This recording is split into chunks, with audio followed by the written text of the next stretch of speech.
At di man sa pagmamayabang, malakas akong malakas ang yumao niyang lolo. Hindi naman kasi yun papakinggan kung pangkaraniwan lang ito. Kaya nang mapatunayan nito ang kanyang abilidad, madali yung nakahikayat ng mga tao. Ang kaso lang, pihikan ito sa mga kaanib. Kaya hindi naging madali ang paghahanap ng mga karapat-dapat na miyembro. At sa prosesong yun, maraming mga antingero ang nagalit. Dumating na rin sa puntong sinubukan ng mga ito ang matanda. Ngunit sa bandang huli, tanging kabiguan lang ang kanilang nalasap. Bagay na naging daan para sa iilan upang yakapin ang kapangyarihan ng kadiliman. Hindi ito sadyang mangyari ng lolo niya, kaya labis niya itong ikinalungkot ng kanya itong nalaman. Gayunpaman, nanatiling malinis ang kanyang konsensya.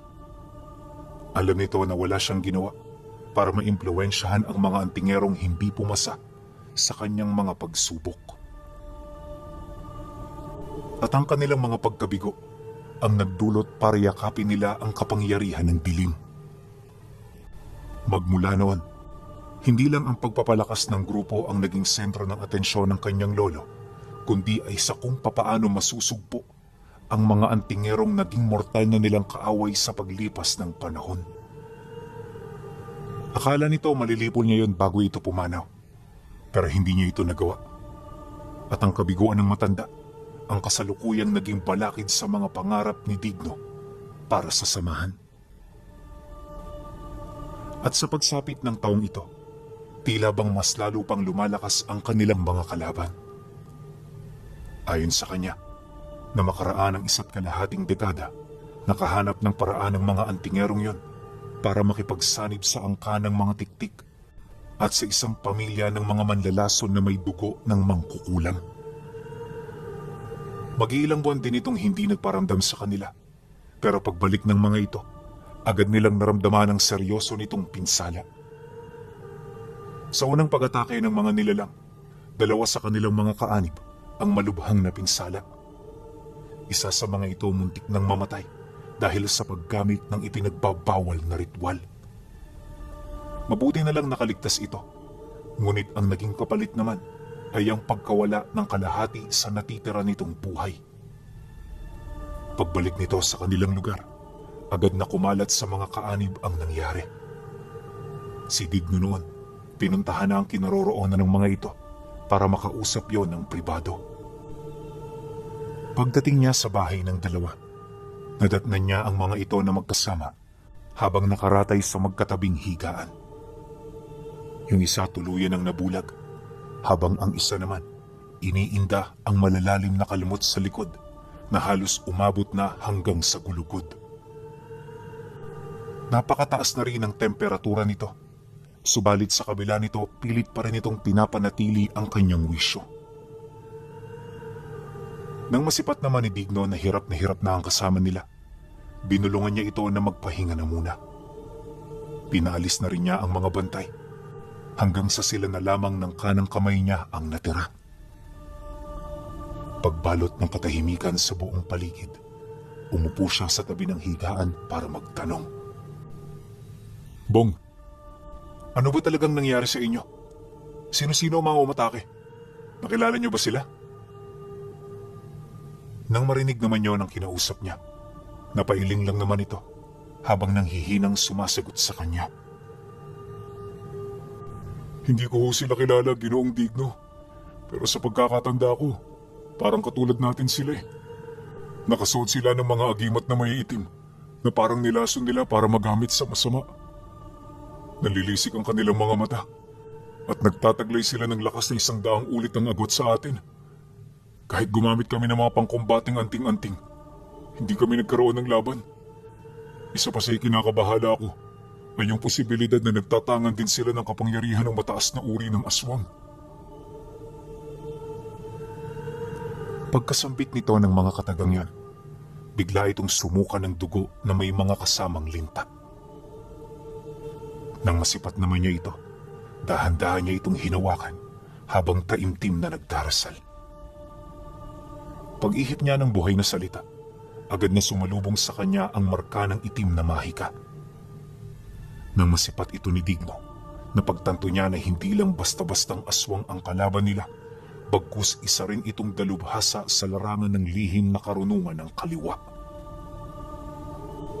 Dahil dito, kung kaya't agad niyang pinabantay ang kanyang mga kasamahan.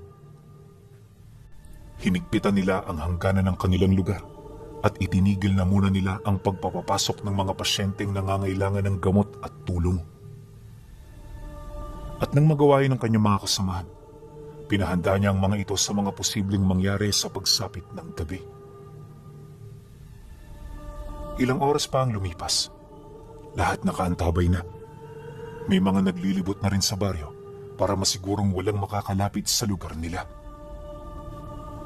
Ayon kay Digno, na noong mga panahong yon, 50 sa kanyang mga kasamahan ang kumikilos para mapanatili ang kaligtasan ng kanilang lugar. Ang iba naman, naging abala sa pagpapalipad ng mga dasal sa hangin at pagpapakalat ng mga tagapagmasid sa paligid. Dahil sa ganong kilos, inakala nila na nakahanda na sila. Ngunit ang hindi nila napansin ay yung dalawa nilang kasama na nataniman pala ng ritual ng mga kalaban nila. Lingid sa kanilang kaalaman, hindi ito nakatakas sa kamay ng kanilang mga kalaban, bagkus ay sinadya nila itong patakasin para mapasok nila ang loob ng teritoryo. Ayon kay Digno, huli na nang mapansin nila ito, gawa ng pagtungtong ng dapit hapon, nagkagulo na ang mga nagbabantay sa bahay ng kasama nilang malubhang na sugatan. Bukod kasi sa panay na ang pagwawala nito, imposible na ring mapakalma pa ang dalawa. May mga pagkakataon kasing nandudura na ito ng dugo, tapos pilit na nitong kinakalmot ang kanilang mga kasama. Ayaw naman itong patulan ng mga kaanib nila. Gawa nga ng kahit papaano kasama pa rin naman nila ito. Habang nagkakagulo ang mga antingero sa lugar na yon, walang kaide-ideya itong si Digno sa kadahilanang nagbabantay ito sa entrada ng kanilang lupa. Abala ito sa paghihintay hanggang sa may marinig itong malakas na kalabog, di kalayuan sa kanilang kinaroroonan. Sinabayan din ito ng malakas na pag-atungal hanggang sa bumungad sa kanila ang isang kulay lilang nilalang. May galamay ito na parang sa pugita. Tapos ang kabuoang katawan nito ay may hahalin tulad mo sa isang lobo. Yun nga lang, may mga tinik ang nilalang na yon, kaya kahit anong subok ng mga antingero na itali ito, hindi nila yon nagagawa. Ilang minuto pa ang lumipas, tuluyan na ngang nakawala ang nilalang. Kaya naman ang maagaw nito ang atensyon ni Digno, hindi ito nagdalawang isip na pumunta rito. At habang tumatakbo, dahan-dahan niyang hinuhugot ang kampilan na nakatago sa kanyang bewang. Pag-usli ng talim nito, agad niya yung inihipan ng dasal, sabay buong puwersang sunggab sa nilalang. Unang tarak pa lang ng kampilan, naputol na niya ang iilang mga tinik na pumoprotekta sa katawan ng nilalang.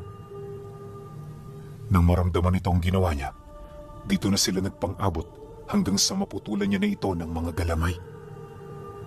Ngunit sa kabila nito, di pa rin yun natinag at nagpatuloy pa rin yun sa pag-atake. Wala sa isip ng nilalang ang umatras, kaya naman napilitan na rin siyang patayin ito. Maya-maya pa, nang makahanap na siya ng pagkakataon, itinarak niya ang kampilan sa ulo ng nilalang. At para makasigurong hindi na yun mabubuhay pa, pinugutan niya na ito ng ulo. Pagbagsak ng labi nito, doon pa lamang kumalma ang mga kasamahan nilang naghihintay sa kanya. Akala nga ni Digno, yun lang ang problema nila. Pero paglinis niya ng kampilan, lumapit ang kanang kamay niya, kasabay ng pagbulong nito ng, "Malay Digno, mukhang marami tayong bisita ngayon ha. Tumingin ho kayo sa labas. Kanina pa naghihintay ang mga yan. Hindi ko alam kung anong gagawin nila. Pero alam namin na kasamahan sila ng mga antingerong nantambang sa ating mga kasamahan." Nang marinig niya ang sinabi nito, agad naman siyang tumitig sa ibayong parte ng daan. Pagsilay niya sa makahoy nitong parte, may nakita siyang mga taong nakatayo habang ang iba naman ay kampanteng nakaupo sa mga sanga. Nanlilisik ang mga namumula nitong mga mata at habang nasa ganun itong estado, kapansin-pansin ang napakabigat na presensyang umiikot sa mga ito. Hindi naglaon. Nagsimula nang tumayo ang mga nilalang kasabay ng dahan-dahan itong paglakad papalapit. Pagpalibot naman ito sa entrada ng kanilang lugar, nakita niya ang isang matandang lalaki na may napakaputing buhok. Sa lahat ng nilalang na naroon, ito lamang ang parang normal kung titingnan. Bukod kasi sa meron itong saplot, napaka-formal din ang kasuotan nito. At kung titingnan, parang nagmula ito sa isang mayamang pamilya. Nang masipat naman yun ni Digno, ora mismo na kumpirma niya na ito ang pinuno. Kaya naman bago pa kumilos ang mga nilalang, nagkusa siyang lumabas sa kanilang tahanan. Nang marinig naman ito ng kanyang mga kasama, agad nitong sinunod ang utos niya. At nang makalabas na siya, kampante siyang umupo sa itaas ng malaking bato. Yung mga kasama naman niya, nanatiling nakaantabay sa mga mangyayari. Ilang minuto pa ang lumipas, itinarak niya sa lupa ang dalawa niyang kampilan. Kinampay na rin niya ang matandang kanina niya pang tinitingnan para makausap ito, ukol sa pakay ng mga ito. Nang masupat naman yun ang matanda, napangisi lang naman yun habang marahang naglalakad. Pagharap nilang dalawa, masaya naman yung nagwika sa kanya ng, "Magandang gabi sa iyo, Digno." Naalala mo pa ba ako? Siguro hindi, dahil noong nagkita tayo, napakabata mo pa. Kalong-kalong ka pa ng iyong pinakamamahal na lolo. Pagkasambit nito ng mga katagang yon, alam na niya kung ano ang matanda. At para makagante sa mga sinabi nito sa kanya, matapang siyang sumagot dito ng, "Oh, natatandaan kita. Ikaw yung lalaking hindi pinahintulutang makapasok dito. At imbis na magpalakas at bumalik, piniling yakapin ang kapangyarihang itim. Nasilaw sa mataas na antas ng kapangyarihan. Pero, tingnan mo ang kalagayan mo ngayon. Hindi ka na naiiba sa mga galang hayop sa gubat." Nang marinig naman yon ng matanda, umangi lang naman ito habang namumula ang mga mata. Ipinakita rin ito sa kanya ang matatalas nitong mga pangil, ganon din ang mahahaba nitong mga kuko. "Magdahan-dahan ka sa sinasabi mo, Digno. Baka nakakalimutan mo kung anong sitwasyon ngayon.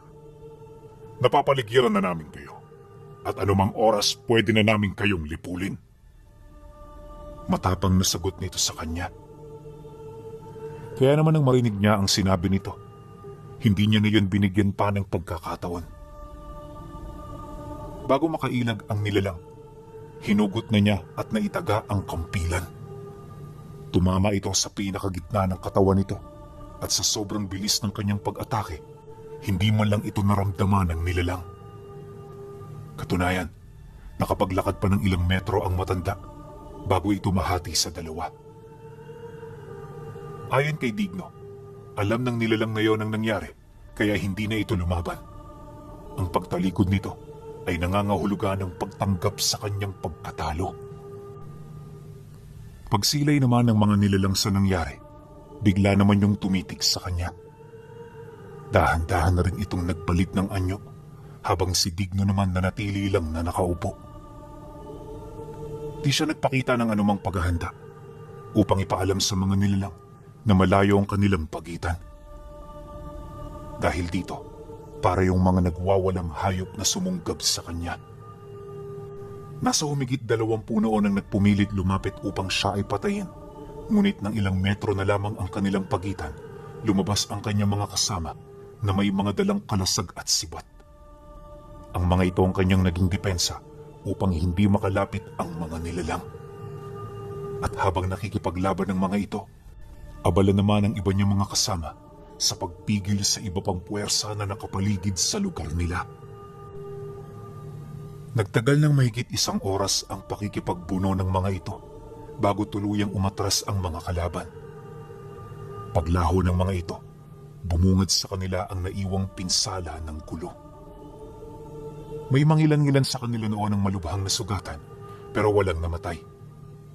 Sa panig naman ng kanilang kalaban, umabot sa halos 20 ang nalagas. Nagtamo man ito ng malaking pinsala, inaasahan nilang babalik pa rin ang mga ito. At pagkaraan ng ilang araw matapos ang gulo, nagsimula na silang mag-ayos ng mga barikada. Ang bakod nila noon, purong kawayan na merong talim sa dulo. Nakabalagbag din ang mga ito para hindi ito basta-bastang maakyat ng kung sino-sino. Wala na rin silang pinatirang pamilya malapit sa barikada nang sa gayoy hindi ito basta-bastang mabiktima. Araw-araw may mga naglilibot na rin sa baryo para kumalap ng impormasyon ukol sa mga kalaban nila. Hindi naglaon. Habang mabilis na tumatakbo ang oras, dahan-dahan na rin silang nawawala ng impormasyon ukol sa kanilang mga kalaban. Akala nila wala nang susunod, pero nagkamali sila.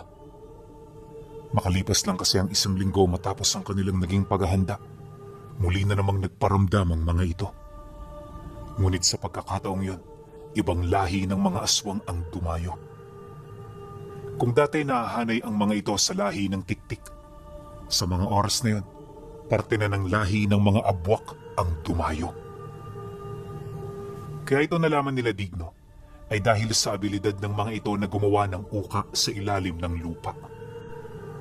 Ang mga kaibigan nilang laman lupa ang nakapagsumbong ukol sa mga nilalang, kaya naman hindi pa ito nakakagawa ng pugad sa baryo. Alam na nilang nasa paligid lang ang mga ito. Kaya bago pa man yun makagawa ng plano, nakalikha na sila ng depensa sa lugar nila. Ilang araw matapos nila itong maitayo, dito na nagsimulang pumasok ang mga abwak. Ang kaso lang, nung gawin nila ito, lahat ng mga pumunta at lumapit, agad na nahuli ng kanilang bitag. Lingid kasi sa kaalaman ng mga nilalang na yun, pinalibutan nila ng lampat ang bawat parte ng bakod. Kaya nang tangkain itong pasukin ng mga abwak, lahat sila ay napuluputan ng mga lampat. Ayon kay Digno, hindi nila napansin ang mga nilalang sa gabi ng pagsalakay, kaya pagsapit ng sumunod na araw, nagulat sila nang makita nilang gumagalaw ang dulo ng mga lampat. Dala ng kuryosidad, agad nila itong hinila at dito na nga nila nakita ang grupo ng mga nilalang na nasa kaanyuan na ng tao. Galit na galit ang mga itong nakatitig sa kanila habang patuloy na nagwiwika ng mga diyalektong hindi naman nila maunawaan. Ngunit kahit na ganoon ang estado nito, hindi pa rin nila ito pinakitaan ng awa. Lahat ng nahuli ginapos nila ang mga kamay at paa bago nila ito ikulong sa babuyan. Tinakpan din nila ng maigi ang bawat parte ng kulungan upang masigurong hindi ito mapapasok ng liwanag. Matapos nila yung gawin, matyaga nilang hinintay ang pagdating ng mga kadugo nitong makikipag-usap sa kanila. Inaasahan nila Digno ang ganoong sitwasyon, lalo pat nakahiligan na itong gawin ng mga nilalang. Pagsapit ng hapon, kagaya ng inaasahan, may dumating na 5 kataong may dugo ng abwak. Pagsilay nito sa kanila, hindi yun nagdalawang isip na lumapit habang nagpapakalat ng salot sa paligid. Ilang minuto pa ang lumipas nang makaharap na yon ni Digno, napansin niya na naging mahinahon ang mga ito. Ipinagtapat ng mga nilalang na nautusan lamang sila at wala silang kakayahan na tumalikod sa utos na ipinagkaloob sa kanilang angkan. Mariin din itong inilahad. Natutol sila sa pamumuno ng mga demonyong yan, kaya ang pagpunta nila ay hindi talaga para wasakin ang kanilang samahan. Nangako rin itong makikipagtulungan kung bibigyan sila nito ng pagkakataon. Nang marinig naman ni Digno ang sinabi nito, agad siyang nagkaroon ng interes sa ibig nitong ipahiwatig. Alam niya na may ibig sabihin ng nilalang, pero hindi yun nangangahulugan na ibababa na niya ang kanyang depensa. Pagkaraan ng ilang minutong pag-uusap nila, niyaya niya itong pumasok sa loob ng kanilang kuta. Yun nga lang, bago yun tumuloy, Kailangan nitong hubarin ang mga suot-suot nitong bertud. Nang marinig naman ng kanyang kausap ang kanyang nais, walang pagdadalawang isip nitong binukot sa kanilang tagiliran ang mga bertud na nagbibigay sa kanila ng kapangyarihan.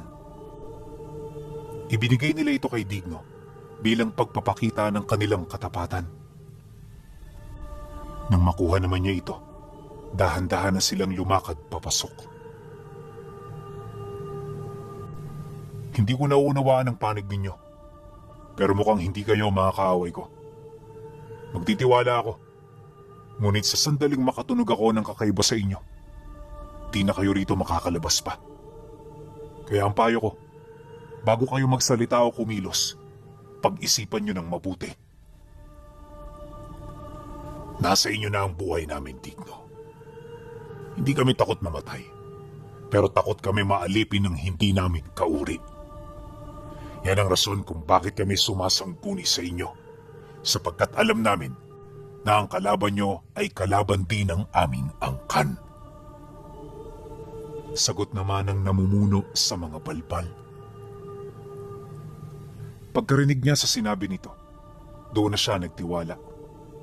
Alam niya na nagsasabi ito ng totoo, kaya walang saysay kung pagdududahan niya pa ang mga ito. Maya-maya pa, pagdating nila sa kulungan ng baboy, ipinakita niya rito ang mga balbal na nahuli nila. Kalunos-lunos ang sitwasyon ng mga yon, pero wala sila nakita roong nanganganib ang buhay. At bilang tao may isang salita, pinakawalan niya ang mga ito. Yun nga lang, bago niya ipaalis ang mga tali, sinigurado niya munang naipon niya ang lahat ng bertud na tanga ng mga ito. Ayon kay Digno, wala namang kakaiba sa bertud ng mga abwak. Gawa ng lahat ito mga nasa kaanyuan ng mga itim na sisiw. Hanggat mananatiling malusog ang mga ito at walang sugat, mananatili ang bisa ng kanilang mga kakayahan. Kaya habang hawak niya ito, matinding pag-iingat ang ginawa niya. Ipinakita niya sa mga ito ang kanyang pagpapahalaga upang hindi masira ang mga napag-usapan nila. Hindi nagtagal, nang makalaga na nila ang kanilang mga nauhuli, dinala nila yon sa isang malaking bahay.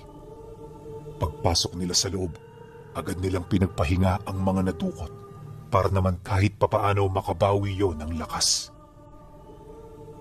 Magdadalawang oras din silang nag-usap ng mga namumuno sa angkan hanggang sa inilahad na ng mga ito sa kanya ang tungkol sa dalawang babayla ng kadiliman na kumokontrol sa bawat lahi ng mga aswang na kanilang natutuntun. Makapangyarihan ang mga ito, pinuno. Kaya kapag nakakapasok ito sa isang pugad, napakadali na lamang para sa kanila na maimpluwensyahan ang bawat isa rito.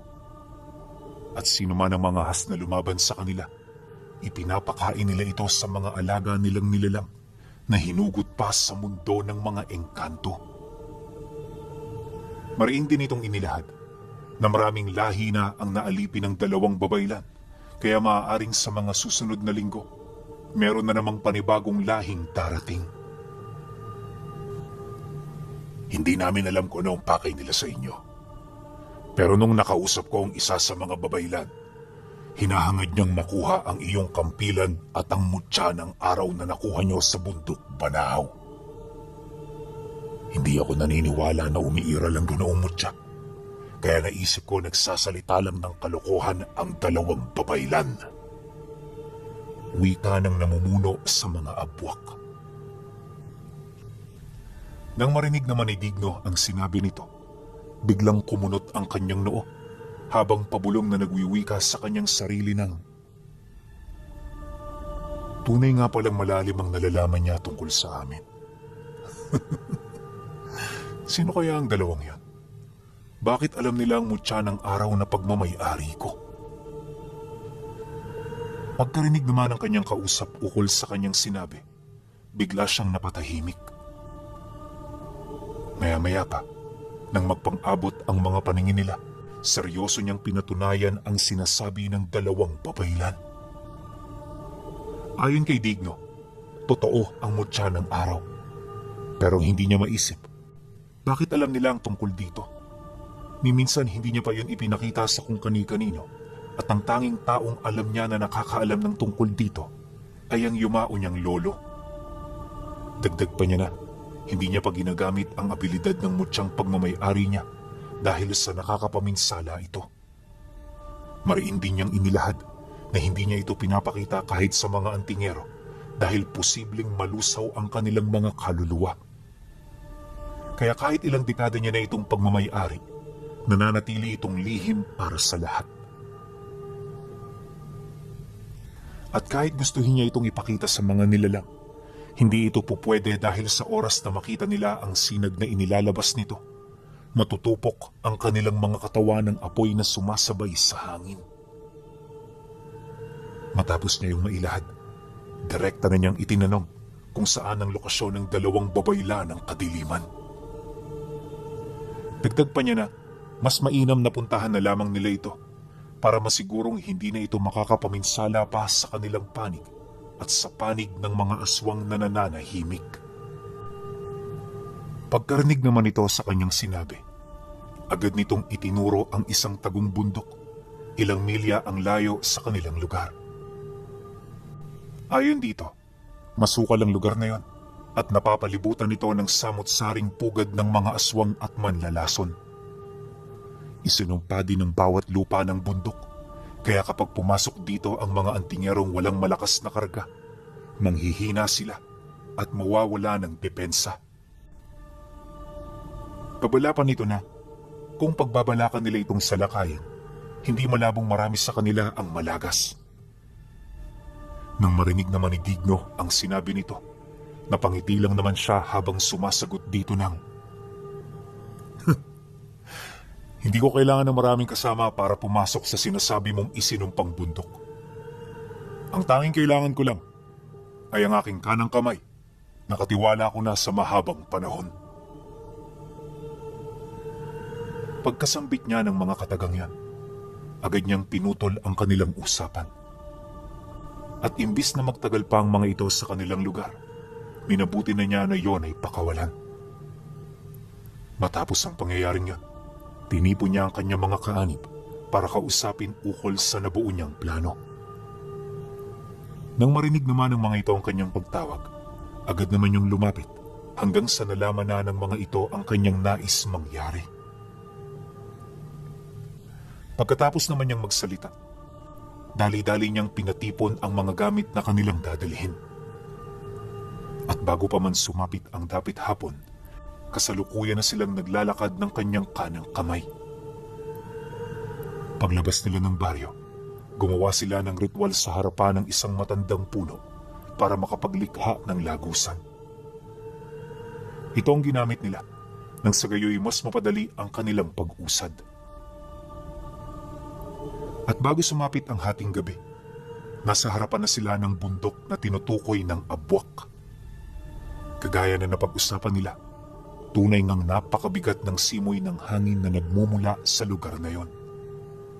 Malayo pa lang din, may nakikita na silang mga nilalang na nagmamasid sa paligid. Ngunit sa kabila ng dami ng mga ito, hindi siya nagpasindak. Kampante nilang tinahak ang daan hanggang sa makarating sila sa paanan ng bundok. Ayon kay Digno, na noong binabagtas nila ang daan, maraming mga nilalang ang nagmamasid sa gilid ng kanilang dinaraanan. Bawat isa sa mga ito umaangil na parabang naghihintay ng pagkakataon para umatake. Nang mapagtanto naman niya ang tungkol dito, dahan-dahan niyang inilabas ang mutya ng araw na nakasabit sa maliit na kwintas na gawa sa balat ng hayop. Matapos niya yung gawin, agad namang binalot ng liwanag ang buong lugar at lahat ng mga nilalang na nagmamasid biglang nagsipulasan papalayo. Sa isang iglap, namutawi ang katahimikan sa lugar na yon. Ito na rin ang naging daan upang malaya nilang marating ang parte ng bundok kung saan naroon ang dalawang babayla ng kadiliman. Pagsilay nila sa bahay nito, galit na galit si Digno na lumapit. At habang naglalakad, inilagay na niya ang mutya ng araw sa maliit na butas ng kampilan na naroon sa hawakan. Nakadesenyong minana niyang kampilan para tumanggap ng ganoong uri ng mutya Kaya paglapat dito ng kanyang karga, agad na namutawi sa talim nito ang isang mahiwagang alab. Nang masipat naman yon ang kanyang kanang kamay, literal na umupo lang yon sa lugar kung saan niya ito inutusang mamalagi. Alam nito na seryoso na ang kanilang pinuno dahil sa ginawa nitong pagsanib sa dalawang mahiwagang sandata. Matapos siyang gawin ni Digno, agad namang lumabas ang dalawang babaylan na merong daladalang mga sibat. Nakasuot din ito ng damit na merong mga simbolo ng Sator. Subalit nang masipat niya yan, hindi niya ito pinakitaan ng awa. Alam ni Digno na sa oras na mapaslang niya ang mga ito, magiging malaya na sa mga kalaban ang kanilang grupo. Dahil sa ganoong pagmamalabis, kung kaya't buong puwersa niya itong sinugod. Ginamit na rin niya ang lahat ng kakayahan niya, kaya sa loob ng ilang minutong pakikipagbuno, wala na ring nagawa ang dalawa. Ayon sa kanya, na inaasahan na niya ang ganoong pangyayari dahil ang mga babaylan ay hindi dalubhasa pagdating sa pisikal na kumbate. Kalaunan, paglapat ng kampilan sa katawan ng mga ito, sapilatang pinalabas ng mutya ng araw ang kanilang mga kaluluwa hanggang sa tuluyan na itong matupok ng alab. At sa isang kisap mata, bumagsak ang mga katawan nito nang wala ng buhay. Pagsilay naman ng mga nilalang na nagmamasid, agad itong nagsipulasan papalayo. Yung iba napilitan ng lumipad, habang ang iba naman nagtago na sa loob ng mga puno.